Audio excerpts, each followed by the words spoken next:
இந்த வாட்டி நம்ம ஒரு நல்ல வாசனையான ஹேர் ஆயில் பண்ண போகிறோம்.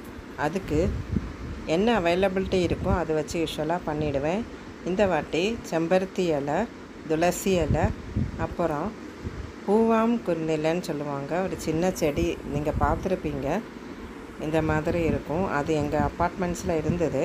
ஸோ அதுவும் கலெக்ட் பண்ணி அந்த இலையும் சேர்த்து நான் ஒரு நல்ல வாசனையான எண்ணெய் பண்ணியிருக்கேன். இது ரொம்ப நல்லது தலையில் தேய்ச்சி குளிக்கிறதுக்கு, தலைவலி வராமல் இருக்கும். அப்புறம் செம்பருத்தி தேய்க்கிறதுல டேண்ட்ரஃப் ரொம்ப வராமல் இருக்கும். துளசியோட பெனிஃபிட்ஸும் உங்களுக்கு தெரியும்னு நினைக்கிறேன். அது எல்லாமே இங்கே சேர்த்துருக்கேன். ஸோ இந்த 3 இலை வச்சு தான் நான் இன்றைக்கி தேங்காய் எண்ணெய் காய்ச்ச போகிறேன். ஸோ வெளியிலேருந்து யூஸ்வலாக வாங்கிறதில்ல. இந்த மாதிரி வீட்டிலே நம்ம பண்ணி தேய்க்கிறது ரொம்பவே நல்லது. ஸோ செம்பருத்தி இலை ரொம்பவே நல்ல ஹெல்த் பெனிஃபிட்ஸ் இருக்குது. அதில் தலையில் தேய்க்கிறதுல டேண்ட்ரஃப் போயிடும், முடி நல்லா சாஃப்டாக இருக்கும், நல்ல ஹேர் க்ரோத்தும் இருக்கும். ஸோ இது ரொம்ப இம்பார்ட்டண்ட் இல்லையா, டேண்ட்ரஃப் வராமல் இருக்கிறதுக்கு. ரெகுலராக நம்ம இந்த மாதிரி எண்ணெய் பண்ணி தேய்க்கிறது ரொம்ப நல்லது. துளசியும் அதே மாதிரி தான். ஸோ ஃபஸ்ட்டு இந்த இலை எல்லாமே கலெக்ட் பண்ணிவிட்டு அதை மிக்சியில் கொஞ்சம் அரைச்சி எடுத்துடணும். அப்புறம் இந்த வாட்டி 1 லிட்டர் எண்ணெய் எடுத்துருக்கேன். நல்ல ட்ரை கடாயில் இந்த இலையை போட்டு கொஞ்சம் ட்ரை ஆகிற மாதிரி கிளறி எடுத்துடணும். ஒரு 2 நிமிஷம் கிளறினா போதும். அப்புறம் அதை எடுத்துட்டு அந்த 1 லிட்டர் தேங்காய் எண்ணெயை இந்த கடாயில் விட்டு நல்லா சுட பண்ணணும். கொஞ்சம் மீடியம் சூடான பிறகு இந்த இலையை திருப்பி அந்த எண்ணெய் கூட சேர்த்து நல்லா கிளறி கொடுத்துட்டே இருக்கணும். பபிள்ஸ் ஃபுல்லாக நிற்கிற வரைக்கும் கிளறி கொடுத்துட்டே இருக்கணும்.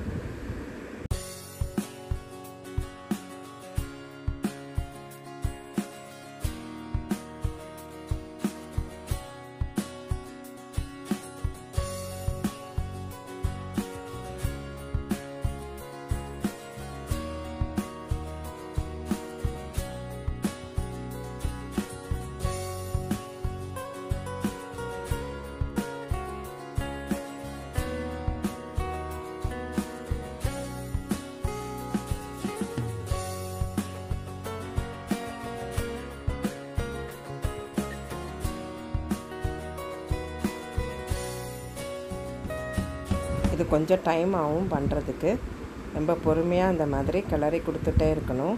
தேங்காய் எண்ணெய் மேலே வராமல் பார்த்து கிளறி கொடுக்கணும். ரொம்ப கேர்ஃபுல்லாக பண்ணணும் ஃபஸ்ட் டைம் பண்ணுறவங்க. ஸோ இந்த மாதிரி ஸ்டேர் பண்ணிகிட்டே இருக்கணும். இப்போ கொஞ்சம் கொஞ்சமாக பபிள்ஸ் கம்மியாகிட்டு வருது. இந்த இலையெல்லாம் நல்லா ட்ரை ஆகிடும், அந்த அளவுக்கு பண்ணணும். இது வெயிலில் வச்சு கூட காய வச்சு எடுக்கலாம். இங்கே ரொம்ப காற்றாக இருக்கிறதுனால பறந்து போய்டுறதுன்னு சொல்லி என்னால் காய வைக்க முடியல.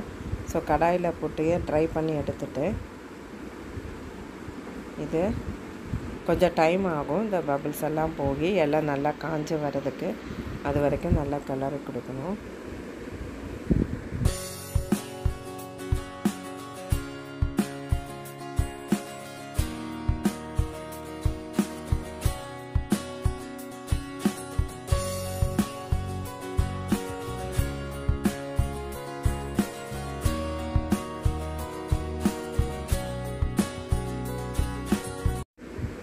இப்போ பார்த்தீங்கன்னா பபிள்ஸ் கம்மியாகிடுச்சு, நல்ல வாசனையாக இருக்குது. இடையில கிராம்பும் 2 பீஸு போட்டுறணும். இன் பிட்வீன் அது போட்டால் போதும். ஸோ அதுவும் முடிஞ்சிருச்சு. இப்போ நல்லா பபிள்ஸ் கம்மியாகிடுச்சு, இலையும் நல்லா ட்ரை ஆகிடுச்சு. இப்போ நம்ம சூடாக இருக்கும்போதே இன்னொரு பாத்திரத்தில் அதை ஃபில்டர் பண்ணி எடுத்துடலாம். ரொம்ப ஜாக்கிரதையாக பண்ணணும் ஃபஸ்ட் டைம் பண்ணுறவங்க. எண்ணெய் ரொம்ப கொதிக்கும் போதே எடுத்து ஊற்றணும், கேஸ் ஆஃப் பண்ண பிறகு. ஸோ இது ரொம்ப ஜாக்கிரதையாக பண்ணணும். தனியாக எங்கேயாவது யார் கையும் படாத இடத்துல இதை ஆற விட்டுறணும், இந்த ஃபில்டர் பண்ண எண்ணெயை. ஸோ அவ்வளவுதான் இந்த எண்ணெய் பண்ணுறதுக்கு. இந்த வீடியோ உங்களுக்கு பிடிச்சிருக்கும்னு நினைக்கிறேன். தேங்க்ஸ் ஃபார் வாட்சிங் this video. Please do like, share and subscribe. Kittu Samaiyal.